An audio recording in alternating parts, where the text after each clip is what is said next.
الإسلام ديني ومحمدا رسول الله الذي جعل علما طهارة للنفوس ونورا للبصائر وطريقا إلى الجنة. أشهد أن لا إله إلا الله وحده لا شريك له وأشهد أن محمدا عبده ورسوله لا نبي ولا رسول بعده. اللهم صل وسلم وبارك على نبينا محمد وعلى آله وصحبه ومن تبعهم بإحسان إلى يوم القيامة. أما بعد سبحانك لا علم لنا إلا ما علمتنا إنك أنت العليم الحكيم. رب اشرح لي صدري ويسر لي أمري واحلل عقدة من لساني يفقهوا قولي. اللهم إنا نسألك علما نافعا ورزقا طيبا وعملا متقبلا. أصبحنا على فطرة الإسلام وعلى كلمات الإخلاص وعلى دين نبينا محمد صلى الله عليه وسلم وعلى ملة أبينا إبراهيم حنيفا مسلما وما كان minal musyrikin. Bapak Ibu hadirin jamaah pengajian rutin Ahad pagi Masjid Kiai Haji Ahmad Dahlan, pimpinan cabang Muhammadiyah Karangploso rahimakumullah. Pertama, dari hati yang paling mendalam tentu kita senantiasa bersyukur kehadirat Allah Subhanahu wa taala atas segala nikmat dan karunia yang telah diberikan kepada kita, nikmat iman, nikmat Islam, nikmat kesehatan, nikmat kesempatan, sehingga pada Ahad pagi yang cerah ini kita bisa hadir di masjid kita tercinta ini untuk mencari ridho Allah Subhanahu wa taala. Mudah-mudahan ini semua akan dicatat sebagai amal soleh kita. Yang kedua, salawat serta salam mudah-mudahan senantiasa terlimpah kepada junjungan kita, uswatun hasanah kita, baginda Rasulullah sallallahu alaihi wasallam. Alladzi adal amanah wa ballagha risalah wa nasahal ummah wa jahada fi sabilillahi haqqa jihadi hatta atahul yakin. Dan mudah-mudahan kelak di akhirat kita akan mendapatkan syafaat beliau. Amin ya rabbal alamin. Bapak Ibu hadirin jamaah rahimakumullah, sebagaimana tema yang kami sampaikan kepada takmir, senyampak ini adalah bulan Agustus. Kita sebagai satu bangsa memperingati hari raya hari kemerdekaan, hari jadi Republik Indonesia yang ke-79. Tidak terasa sudah 79 tahun bangsa kita merdeka. Jadi kalau manusia itu usia 79 itu nopo? Nah, semakin matang nopo semakin sakit-sakitan. Ya, mulai mojo obat mulai rutin, kontrol dokter mulai rutin. Nah, mudah-mudahan bangsa kita termasuk yang semakin matang itu, bukan yang sakit-sakitan. Walaupun kenyataannya ya seperti ini. Menjadi menarik tema ini nanti supaya kita ya paling tidak dalam skup yang kecil inilah warga Muhammadiyah Karangploso ini ikut berkontribusi sebagai satu bangsa, karena Rasulullah itu juga mengajarkan kepada kita jiwa nasionalisme. Jadi Rasulullah itu sangat nasionalis. Beliau pernah bersabda, "Uhibbul Arab li salasin." Aku cinta kepada Arab itu karena 3 hal. Yang pertama, li'anni Arabiyun. Ya, karena saya ini kelahiran Arab, kelahiran Mekah. Karena saya ini orang Arab. Wal Quran Arabiyun, dan Al-Quran yang merupakan petunjuk hidup kita itu juga berbahasa Arab, bahasanya bahasa Arab. Dan yang terpenting, wal kalamu ahlul jannah fil jannah Arabiyun, dan nanti di surga itu percakapan penduduk surga itu pakai bahasa Arab. Ya, kalau sekarang tidak belajar nanti di sana tidak ada kursus singkat bahasa Arab. Ya, mudah-mudahan nanti kita otomatis bisa. Pokoknya dari Kanjeng Nabi. Artinya kita istiqomah menjadi Muhammadiyah. Jadi saya sampaikan, jadi menjadi Muhammadiyah itu bukan main-main. Itu yang kita ikuti itu adalah Rasulullah. Maka jangan tidak usah ragu-ragu bermuhammadiyah. Ya, yang secara legal formalnya dibuktikan dengan NBM. Karena nanti kan di akhirat itu orang mencari rombongannya. Seringkali saya sampaikan, rombongan Muhammadiyah nanti dipimpin oleh Mbak Yai Ahmad Dahlan. Jangan tidak bisa nanti ngaku-ngaku kalau Muhammadiyah, lah mana itu NBM-nya? Ditanya itu tidak tahu ya, akhirnya ya mikir-mikir sih. Nah, para jamaah rahimakumullah, sebagai umat Islam Indonesia, materi ini kemarin saya sampaikan secara singkat dalam khutbah Jumat saya yang saya share ke teman-teman jamaah Karangploso, Ustadz Mahar, Ustadz Fian, Pak Ki. Tapi karena khutbah Jumat, jadi jabarannya tidak begitu panjang. Karena memang sunnahnya khutbah itu khutbahnya singkat, sholatnya agak panjang. Jadi saya itu kalau khutbah itu selalu saya timer supaya tidak terlalu panjang. Maksimal khutbah pertama itu 10 menit saya. Karena memang itu sunnahnya begitu. Karena saya seringkali dulu waktu saya di Kepanjen itu jadi ketua majelis tabligh itu sering dapat komplain jamaah. Di Masjid NH itu khotibnya sampai 25 menit bahkan sampai 45 menit. Padahal Jumat itu kan faida qudiyatis shalah fantashiru fil ardh. Jamaahnya selalu banyak kesibukan.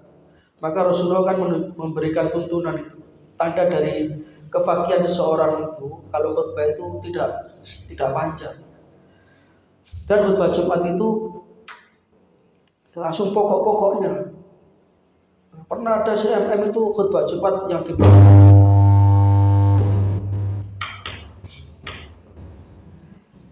intermezzo. Yang dibahas itu berita di koran itu Pak, sampai 30 menit tak selesai. Jamaah itu kan dia kasihnya mau komplain tidak bisa.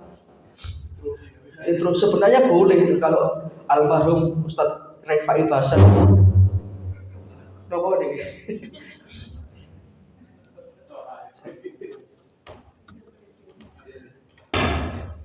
Cek.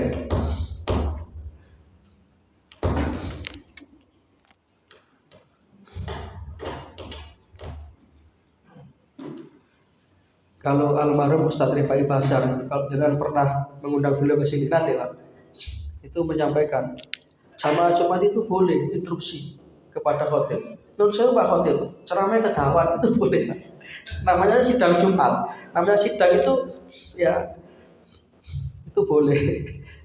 Tapi kan tidak lazim itu, tidak lazim. Nanti jadi perkara ya khotibnya yang tahu diri. Ya, jadi itu belum sempat saya bahas secara agak panjang. Mudah-mudahan di forum kajian pagi ini bisa lebih tuntas. Sebagai umat muslim Indonesia itu ada 17 yang tidak bisa kita lupakan. Dan tiga-tiganya ini tidak bisa terpisahkan. Yang pertama 17 rakaat. Yang kedua 17 Ramadan. Dan yang ketiga 17 Agustus. Apa hubungannya ini? Kalau kita mau jujur, 17 Agustus itu adalah hasil berkah dari 17 rakaat dan 17 Ramadan. Jangan baca itu Bapak Ibu, sejarah perjuangan bangsa Indonesia. Bangsa kita ini merdeka, Indonesia ngapunten, atau bahasa yang agak lebih keren, sorry ya, bukan karena hadiah, bukan karena pemberian Jepang atau Belanda, bukan. Tetapi karena perjuangan para syuhada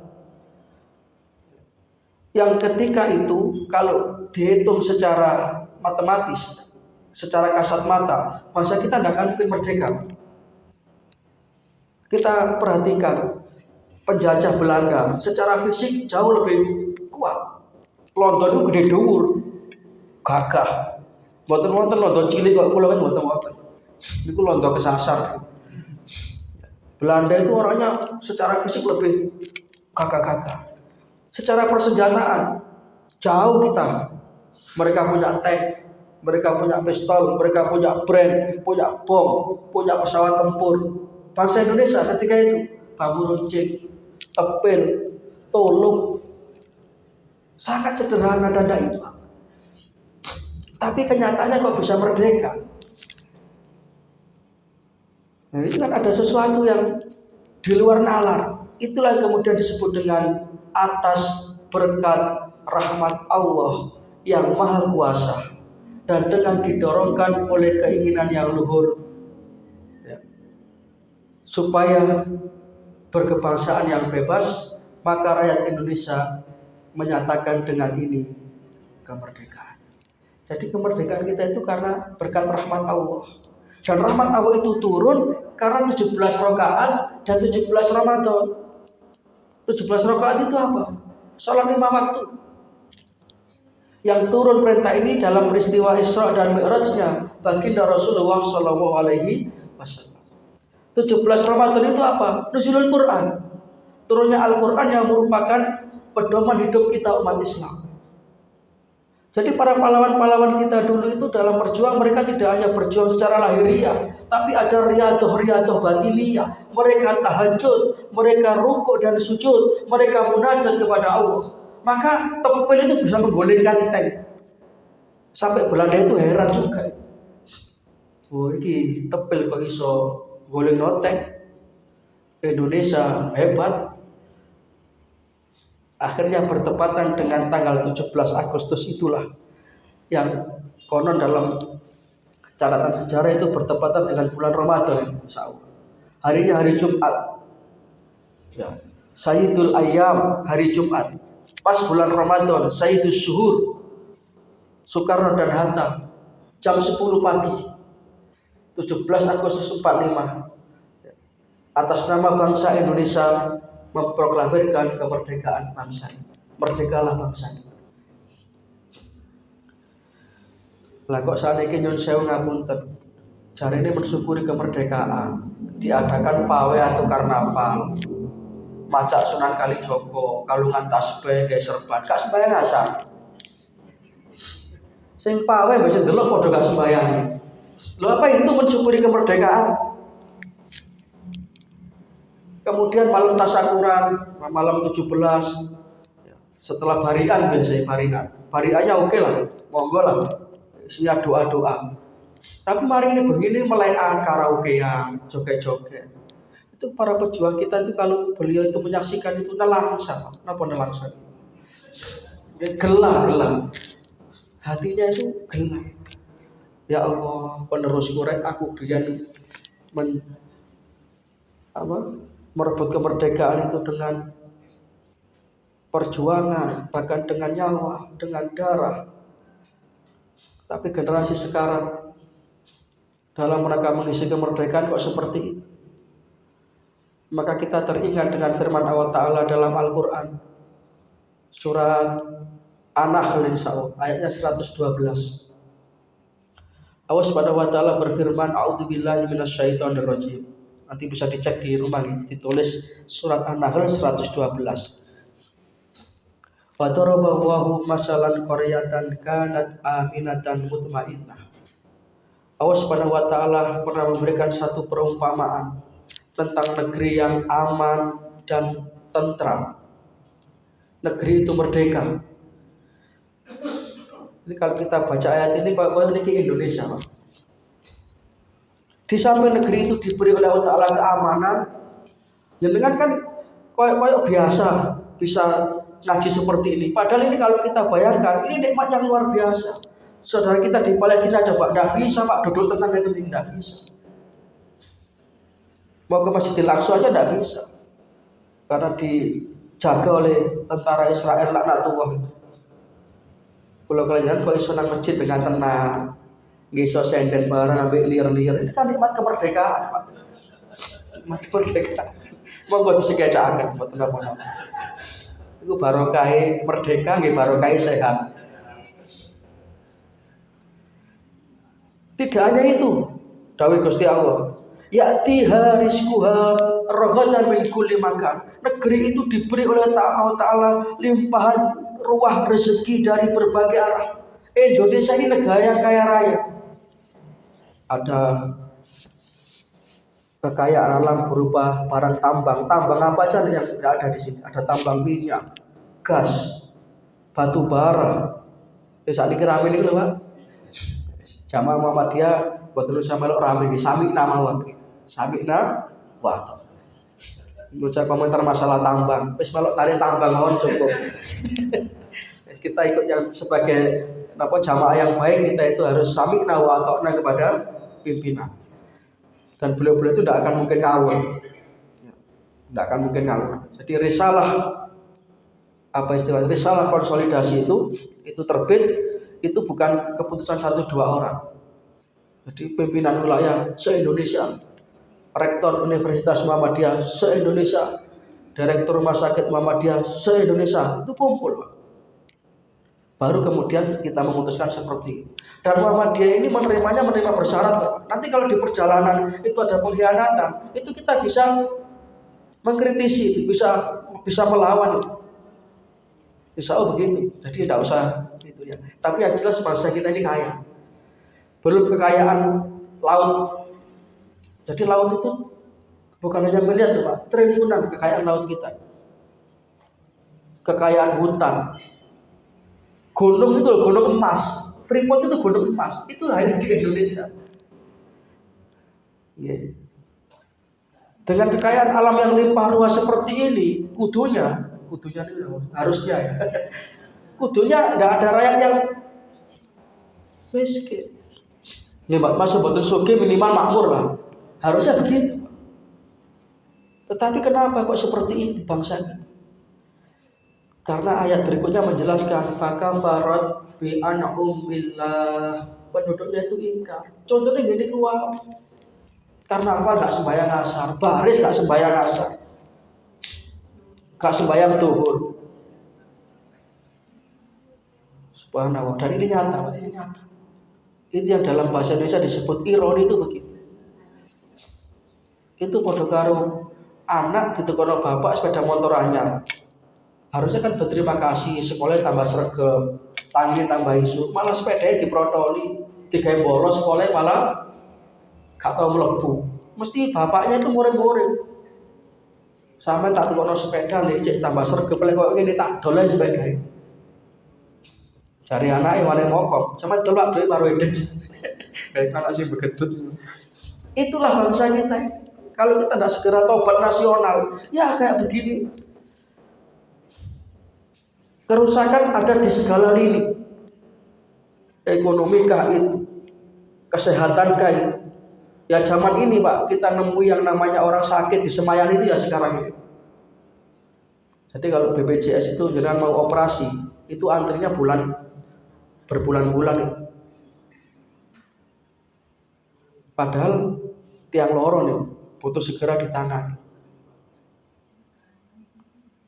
Harusnya tidak begini harusnya. Ini berarti ada something wrong, sesuatu yang salah, dan trouble di sini.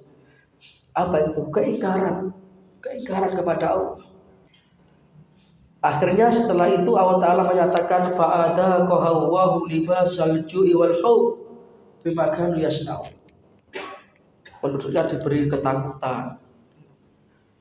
Sembarang boten tenang. Sekarang ini kan serba sulit ini zaman sekarang. Ya karena ulah mereka sendiri. Dikai calon presiden si rada pinter didik ora dipilih. Ya itulah namanya demokrasi ya begitu itu rusaknya. Satu orang satu suara itu begitu. Jadi suaranya siapapun, bah profesor, bah enggak sekolah podo nilainya. Padahal amanat Pancasila bukan begitu. Amanat Pancasila itu sila keempat itu ya. Nama udah sila keempat itu. Kerakyatan yang dipimpin oleh hikmat kebijaksanaan dalam permusyawaratan perwakilan. Jadi pun bener biar nonton namanya MPR itu sudah Qur'ani. Itu surat Ali Imran 159 itu. Wasyawirhum fil amri, serahkan pada orang yang ahli. Saat ini kabeh kalau ngomong ya demokrasi. Yang bukan ahli ekonomi ngomong ekonomi, yang bukan ahli pendidikan ngomong pendidikan. Bahkan yang lucu lagi nih, yang mengawal Pancasila itu menganggap jilbab itu jadi mengganggu kebinekaan. Gitu. Musuh utama Pancasila itu adalah agama. Dan ini lah. Kenapa boleh? Gak iso mikir. Itu yang ngomong itu kepala BPIP, Badan apa BPIP? Pengawasan Ideologi Pancasila. Lah kok pas kibraka dijilbabi goblok karo dia.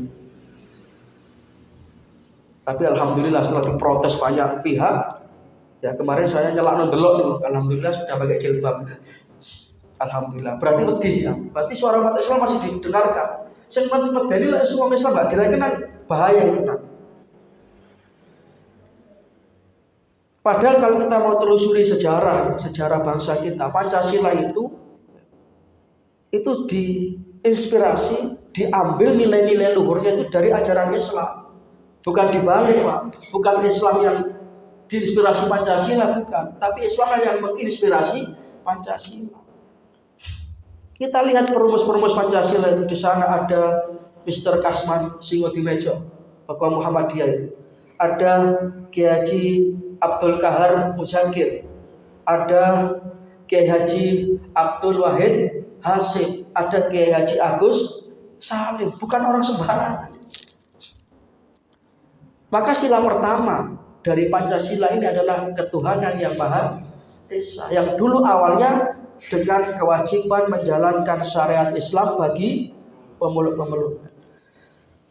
Ya kemudian 7 kata ini dihapus karena diprotes oleh saudara kita di Indonesia Timur yang notabene non Muslim. Itu kan elitis, itu kan eksklusif itu untuk orang Islam saja. Ya dengan besar hati para tokoh kita itu akhirnya menghapus 7 kata itu. Sehingga Kiai Haji Pak Kasman itu ketika beliau dalam forum kajian Ahad pagi di Jogja di depan jamaah Muhammadiyah, beliau itu diprotes. Kenapa? Kok dengan mudahnya sampean menyetujui menghapus kalimat itu? Kok tidak diperjuangkan dulu supaya tetap? Apa jawab Pak Kasman? Saya ini jelek-jelek begini, Mr. Indirekten, gelar saya itu. Waktu itu sekarang ini ya profesor lah. Saya tidak ngawur. Dan saya adalah orang yang bertauhid, kata Pak Kasman. Ada 2 alasan. Yang pertama tentu alasannya adalah kebersatuan. Yang kedua, ini kecerdasan Pak Kasman. Dengan dihapusnya 7 kata itu, persatuan tetap bisa kita jalankan. Kemudian justru kita meningkat dari syariat menjadi tauhid. Jangan khawatir, kata Pak Kasman. Ketuhanan yang Maha Esa itu, ya itu yang punya hanya kita umat Islam. Nyatanya memang yang Tuhannya satu kan hanya kita. Orang Kristen kan Tuhannya 3. Namanya Trinitas. Ada Tuhan Anak, Tuhan Bapa, Ruhul Kudus. Ya walaupun kata mereka itu sebenarnya 1 jadi 3, 3 jadi 1, itu terserah lah. Tapi yang jelas kan Trinitas. Kopi, susu, gula, 3 in 1. Orang Hindu Tuhannya juga 3, Pak. Namanya Trimurti, Wisnu, Siwa, Brahma. Orang Buddha Tuhannya ada 2. Ada Tuhan kecil namanya Hinayana, ada Tuhan besar namanya Mahayana. Itu Tuhan-Tuhan dalam agama-agama yang ada di Indonesia. Sehingga ketuhanan yang Maha Esa itu, kata Pak Kasman, itu tidak ada tafsiran lain selain tauhid. Itulah yang dimaksud dengan kul huwallahu ahad.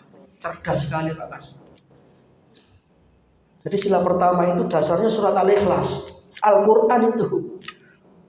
Nah, Apa enggak hebat pendiri bangsa kita? Makanya kalau ada orang yang mengatakan agama itu musuh besar Pancasila, dan yang ngomong itu ketua BPIP, itu enggak pernah ngaji. Masuk rektor UIN katanya dulunya itu rektor UIN Pak Kiai. Lah kok bicara begitu? Pakai jilbab mengganggu kebinekaan, tidak akan mungkin. Jadi tidak akan mungkin namanya orang Islam itu akan merongrong Indonesia ini. Wong pendirinya itu ya umat Islam. Yang kedua, nilai-nilai kemanusiaan. Yang di dalam sila kedua itu disebutkan kemanusiaan yang adil dan beradab. Itu kan surat Al-Hujurat ayat 13.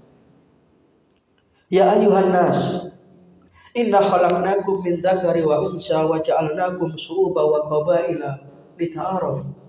Inna akramakum indallahi atqakum. Wahai manusia, kamu itu berasal dari satu laki-laki dan perempuan.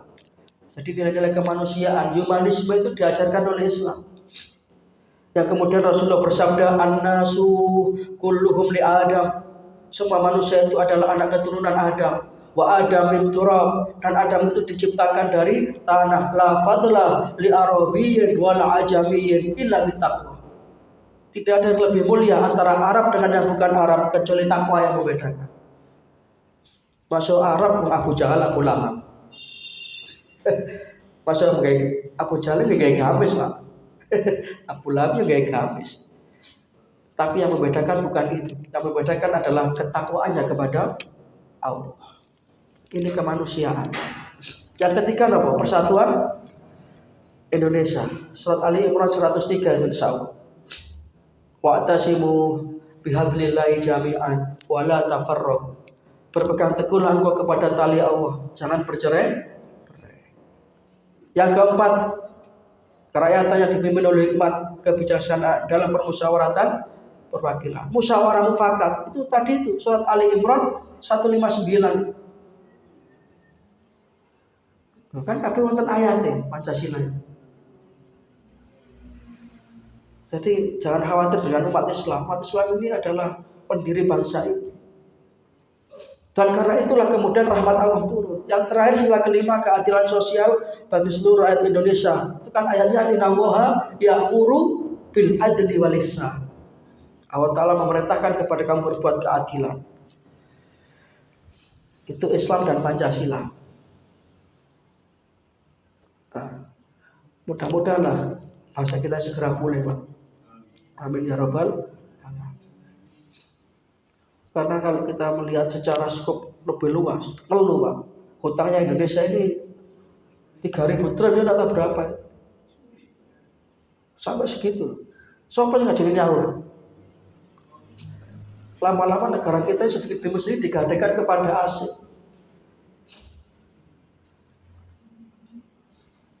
Sehingga negara kita ini tidak punya kedaulatan nanti. Ya. Merdeka itu hanya sekedar jargon, tetapi intinya kita dijajah sekarang. Kita dijajah. Nah, maka para jamaah rahimakumullah, kalau negara kita ini ingin tegak dan berdiri jaya, kita perhatikan dalam satu hadis Rasulullah bersabda, ini kalau hadis ya, Qiwamud dunya bi arba'ati asya. Dunia ini akan bisa berdiri tegak, atau sebagai sebuah negara, bangsa kita ini akan bisa berdiri tegak kalau ditopang oleh 4 yang penyangga. Yang pertama, ilmil ulama, ilmunya para ulama. Yang kedua, adlil umara, keadilan para pemimpinnya. Yang ketiga, wasakhawatil agniya, kelomanan itu apa? Kedermawanan orang-orang yang kaya. Yang keempat, da'watul fuqara, doanya orang-orang yang miskin. Lah saat ini 4-4-nya ini yang nopo yang di Indonesia. Ulamae wis gampang dituku. Pemimpine wis gak adil. Sing sugih medhit butuhe dhewe. Sing melarat gak tau sembahyang. Lah 4 tianya itu semua ambruk. Ambruk. Kalau di dalam bahasa asar dari Imam Ar-Razi, ya, beliau mengatakan dunia ini ibarat sebuah taman. Itu biasanya ada 5. Nah, ini bilangnya ada 5. Kalau tadi bahasa hadis ada 4. Kalau menurut Imam Ar-Razi ini ada 5. Ad-dunya bustanun. Dunia ini seperti kebun. Tazayyanu bi khamsati asya, yang dihiasi dengan 5 tanaman. Apa itu? Yang pertama, ilmu ulama. Ilmunya para ulama. Yang kedua, adlil umara, keadilan para pemimpin. Wa ibadatul ubbad. Yang ketiga, ibadahnya para ahli ibadah. Yang keempat, amanatut tujar, kejujuran para pedagang. Dan yang kelima, nasihatul muhtarifin, disiplin profesionalitasnya para pekerja. Kalau ini semua terpenuhi, maka tegaklah bangsa kita. Jangan sampai bangsa kita itu menjadi bangsa yang dimurkai Allah karena perilaku-perilaku penduduknya. Ya untung saja Bapak Ibu masih ada yang mau ya, hadir di majelis-majelis ilmu seperti ini. Karena di dalam hadis qudsi Allah Subhanahu wa taala itu pernah menyatakan, hadis qudsi ini redaksinya dari Rasulullah. Allah menyatakan, ini la ahammu bi ahlil ardi adaban syadidan. Kalau melihat tingkah polanya penduduk bumi ini, ingin sekali rasanya aku timpakan kepada mereka azab yang sehebat-hebat. Kudu tak ringkesi yang donya. Saking marahnya Gusti Allah. Nggak marah bagaimana Bapak Ibu? Kayak tadi itu. Ya. Supaya jambe sembahyang malah karnaval. Dulu waktu zaman Arema yang almarhum itu main di Kanjuruhan, itu kick off-nya jam 19.00, itu jam 2, jam setengah 3 anak-anak itu sudah masuk lapangan. Duhurnya di mana, asarnya di mana, maghrib di lapangan. Apa enggak mengundang murka Allah. Jadi Allah menyatakan ini la ahammu bi ahlil ardi adaban. Ndak delok teke arek gregeten. Tetapi kata Allah, falamma nadar illa umari buyuti. Tapi kalau aku masih melihat ada segolongan kecil dari hambaku yang mereka mau memakmurkan rumahku, si orang ngaji ya niki, maka Allah menyatakan aku tarik kembali ke furqan. Jadi kalau ada jamaah ngaji seperti ini Gusti Allah itu ya, hilang murkanya. Tapi lah delok sing gesot banter-banteran. Jadi ini niku sing menang malah sing iso mecano kaca. Itu nilainya sampai ratusan juta loh. Itulah zaman sekarang ini. Maka kalau kita tidak kembali kepada ampunan Allah seperti ini, habis sudah Bapak Ibu. Ya untungnya jangan masih sergap ngaji ya. Ini yang menjadi penolong kita. Karena ngaji seperti ini tadi saya sampaikan di mukadimah, thoriqon ilal jannah. Jalan lapang kita nanti menuju surganya Allah. Nah, yang pertama ulama. Ulama ini ada 2. Ada ulama yang merupakan warasatul anbiya, pewarisnya para nabi. Ada ulama yang dinyatakan oleh Rasulullah ulama usu. Ini yang bahaya. Rasulullah sudah memberikan warning 1400 tahun yang lalu. Beliau mengatakan wailul li ummati min ulama isu. Kasihan sekali umatku nanti kalau mereka dipimpin oleh ulama yang jahat. Dan di akhir zaman ulama seperti ini yang payu, Pak. Pengikutnya itu banyak. Yang saya ngaku, saya itu kemarin kecewa. Ada seorang yang dikatakan tokoh ya ulama ya, masih muda ya. Baru saja berkunjung ke Masjidil Aqsa ya. Pulang dia ngomong, Palestina itu aman-aman saja, tidak seperti yang dibayangkan. Bilang begitu, dia tahu siapa ini. tahun sih. Jamaahnya ratusan ribu itu di mana-mana. Lu kok bisa-bisanya ngomong begitu? Saudara kita di sana sedang menderita. Lah kok jarene gak ono apa? Ya mesti aja dijojok Masjid Aqsa. Tapi coba ke Gaza. Wong Israel itu kurang ajar, Pak. Di mana-mana itu etika perang. Pasti anak kecil, perempuan itu tidak diikut-ikutkan. Palestina sudah kawin, di Palestina itu semua kena. Nggak bisa sekolah sudah anak-anaknya.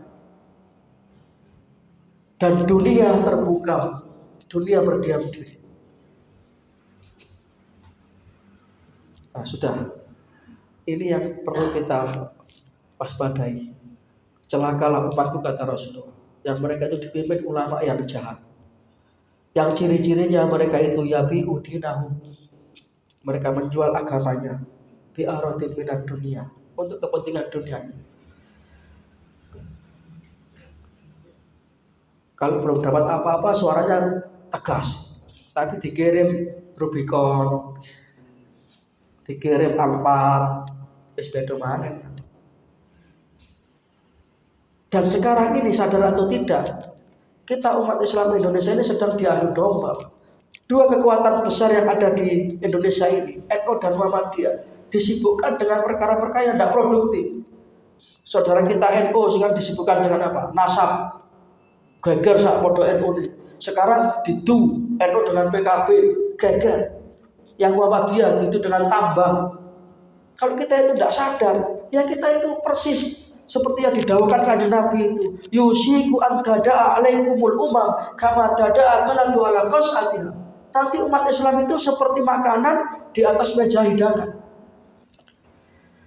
Ketika kanjeng Nabi dawuh kayak begitu, sahabat bertanya, amin qillati nahnu yauma idzin ya Rasulullah. Ya Rasulullah, apa jumlah kami pada waktu itu sedikit ya Rasulullah? Kok sampai kita itu dijadikan permainan, gedulinan umat Islam?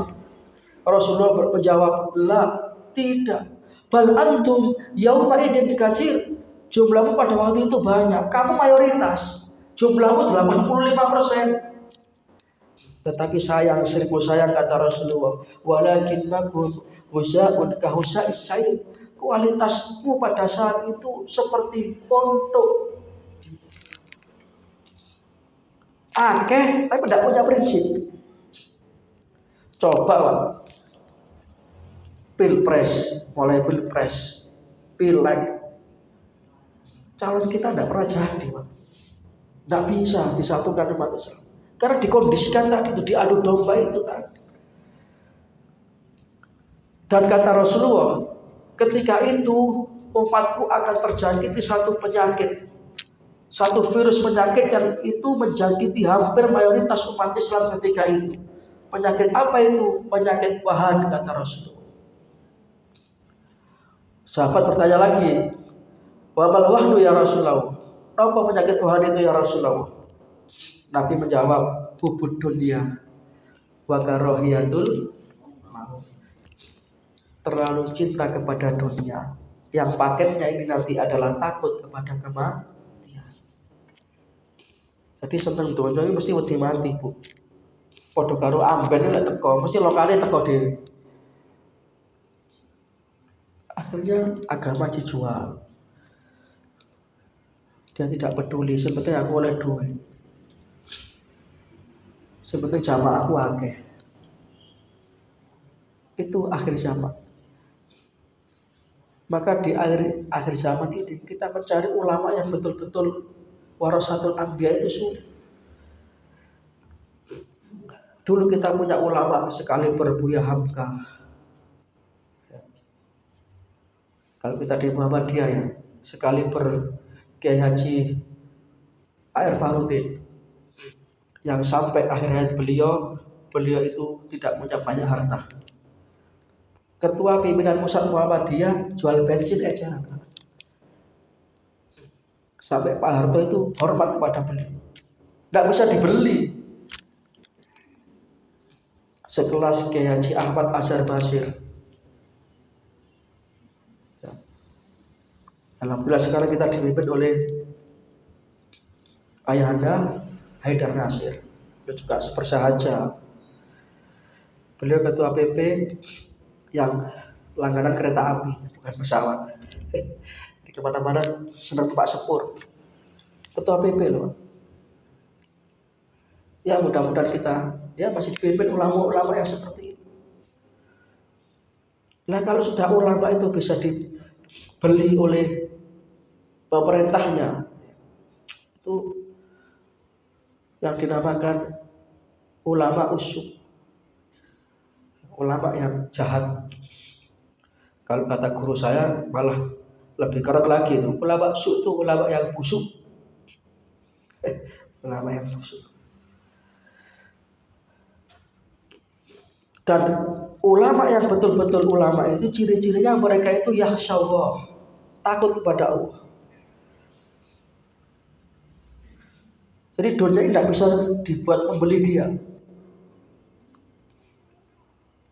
Mudah-mudahan masih ada ulama-ulama yang seperti ini, yang mereka itu selalu memberikan pencerahan kepada umat. Mereka itu selalu mempersatukan umat. Kalau di Malang dulu kita punya ulama-ulama yang luar biasa, semacam Ustadz Sriansah, kalau tidak besok ada Ustadz Abdul Mukhid Batu, itu ulama-ulama yang luar biasa. Ustadz Mukhid itu ketika sakit, dia opnam di RSUMN, itu saya menjenguk beliau, saya terkenal gitu. Saya menyampaikan, bah, nanti saya, bah, kakek ngisi pengajian, istirahat dikurangi pengajian. Kalau diseneni, lawan ngaji kok salah no. Ono wong loro kok salah pengajian. Bapak masa mau mati. Ya dapat 2 minggu beliau. Tegas sekali beliau. Yang seperti ini. Dan kalau ulama itu sudah berpulang, cari gantinya itu sulit Bapak Ibu. Lalu kepala desa sekarang meninggal, malah paling 2 minggu dilantik ganti lewat. Kami tua barang sudah di kepala desa, gampang deh. Tapi kalau sudah ulama, dan itu adalah salah satu ciri-ciri zaman sudah akhir, diangkatnya para ulama, diangkatnya ilmu. Rasulullah dawuh innallaha la yakbitul ilma intiza'an yantazi'uhu min suduril ibad walakin yakbitul ilma biqabdil ulama. Allah Ta'ala itu kalau mengangkat ilmu pengetahuan itu tidak dengan jalan kemudian orang pintar dari goblok, tidak Pak, tetapi dengan jalan mewafatkan ulama. Dan nanti efeknya kalau sudah banyak ulama wafat, ittahwadan nasa ru'usan juhala. Yang dijadikan ulama itu orang yang tidak ulama. Indonesia ngapunten, mek suarane pena iso mimpin maca ngaji-ngaji itu akeh pengikutnya sudah. Maka ulama ini adalah merupakan sirajul ummah, penerang kegelapan umat. Itu pilar yang pertama, ilmunya para ulama. Ya kalau kita sebagai warga Muhammadiyah, kita ikutilah para ulama-ulama kita. Yang kedua, adlil umara, keadilan para penguasa. Bapak Ibu, Nabi itu pernah bersabda begini. Habis saya namanya. Kurang 10 menit. Nabi dawuhnya, sayati ala ummati zaman. Nanti akan ada menimpa umatku satu zaman, di mana ketika itu yafirruna minal ulama wal fuqaha. Orang itu enggak patah senang ngaji. Orang itu enggak senang mencari ilmu agama. Ngaji kayak begini dianggap sesuatu yang enggak produktif. Ya minggu pagi ini mbok yo nang kene mriko tak gajayana mriko jogging cek saya katawa. Ya monggo lah, tapi ngaji begini ini kan enggak makan waktu lama, jam 7 selesai. Umpama jangan badhe olahraga ya sih iso. Lek orang itu sudah tidak mau ngaji, Rasulullah memberikan warning, peringatan. Kalau sudah masyarakat atau umatku seperti itu, hati-hati, bakal ada 3 bencana besar yang akan menimpa umat Islam. Yang pertama, yarfa'u wahu barokatan min kasbi. Allah Ta'ala akan mencabut keberkahan dari orang tersebut. Hidupnya tidak berkah.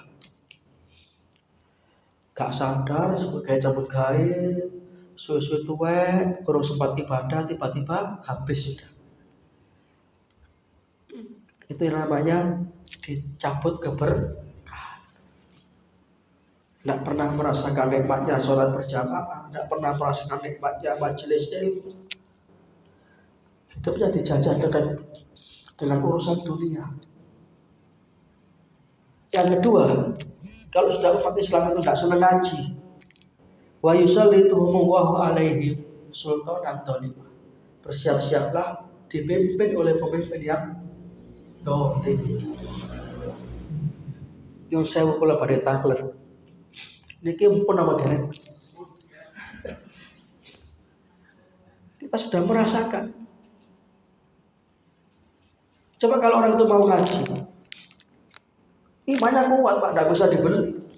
Rasanya ini jabatan itu sudah dituku. Sopo sing duwe akeh itu yang jadi. Saya punya teman kemarin calon Pak, calon legislatif, tapi nggak jadi. Saya tanya, kira sampai kalau pikiran saya itu, hitung-hitungan saya itu habisnya 1 miliar lebih. Ternyata tidak, hanya habis sekitar 500 juta. Karena ternyata ada bantuan dari partai, sehingga dia itu habis 500 juta. 500 juta gak jadi.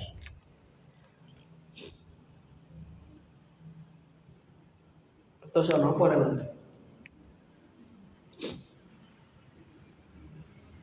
Ada di satu daerah seorang kepala desa habis 2,5 miliar. 2,5 miliar. Ya tapi itu suara nih loh Pak. Kayak hormati tim sukses barang habis 2,5 M. Dapat 2 tahun. 2 tahun itu setengah periode Pak ya. Periodenya berapa? 4 tahun ya ini. 8 tahun sekarang. Berarti saya sepertiga periode. Oleh orang tahu pulang dari balai desa rapat sampai malam, katanya masuk angin mungkin jantung gitu. Akhirnya jam 3 pagi meninggal dunia. Lalu ngerti mana 2,5 emang 3 no kayak bangun masjid apa enak guys aku mati. Itu. Maka kita bersyukurlah. Jangan tidak ada yang habis sampai 2 miliar untuk nyalek, tidak ada. Calon legowo mawon, calon legowo. Ikut DPR mawon, dinas pengajian rutin. Kursi ini nggih padha man, kursi ini nggih iki. Kursi DPR ini, kursi dinas pengajian rutin. Itu akibat dari tidak mau ngaji. Diberi pemimpin yang dolim. Yang terakhir yang paling medeni ini gitu. Wa yakhrujuna minad dunya bi ghairi iman. Orang seperti ini yang tidak mau ngaji itu nanti dikhawatirkan meninggalnya itu tanpa iman. Tahu itulah kita. Maka kalau kalian ngaji seperti ini dalam rangka apa? Meniti jalan husnul. Mudah-mudahan nanti akhir hayat kita meninggalkan dunia dengan mengucap la ilaha illallah. Di belakang kita sudah meninggalkan anak-anak yang salih, dan nanti kita itu meninggal akan didoakan oleh anak-anak kita. Nah itu. Maka kita rindu pemimpin-pemimpin yang adil. Gari carane bodal mulai keliru dulu. Sekarang kan jadi pimpinan itu kan tuku. Akhirnya nanti kalau dia jadi pimpinan, ya balik ke bodoh. Kita rindu pemimpin semacam Abu Bakar As-Siddiq, semacam Umar bin Khattab, Umar bin Abdul Aziz. yang kemudian rakyatnya itu makmur. Umar bin Khattab itu dalam riwayat kan, yang sering mendengar kisahnya, kalau malam mencari warga-warga yang kelaparan, yang hidup dalam garis kemiskinan, dibantu.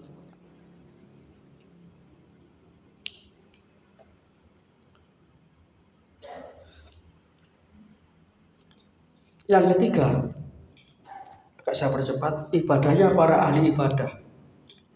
Nah, ini tadi yang saya katakan, orang-orang yang khusyuk beribadah inilah yang akan mendatangkan rahmat Allah. Kenapa tadi saya katakan kita kembali pada sejarah bangsa? Kenapa para pahlawan kita terdahulu itu dengan persenjataan yang sederhana bisa mengalahkan Belanda? Karena ibadahnya beres. Maka Allah turunkan tentara-tentaranya yang tidak nampak, malaikat-malaikat yang kemudian membantu. Kebanggaan bagi kita bangsa Indonesia, bahwa bangsa kita merdeka itu bukan hadiah. Nah saat ini kalau ada sekolah nih kalau upacara 17-an guyon apa? Tidak ngerti. Malah ada lagi yang mengatakan hormat bendera itu syirik. Wah, no sih barat. Jadi hormat bendera itu bukan berarti kita masih merah putih, bukan. Ada dasarnya itu. Nah, kalau kita mengatakan hormat bendera itu syirik, itu sama dengan iblis ketika suruh sujud kepada Adam tidak mau.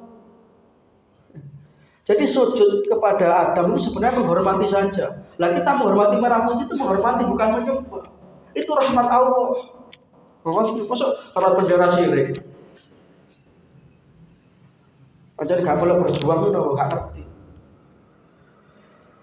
Itu nasionalisme yang tadi Nabi ajarkan itu. Jadi merah putih itu bisa berkibar karena perjuangan para pahlawan kita, para syuhada kita.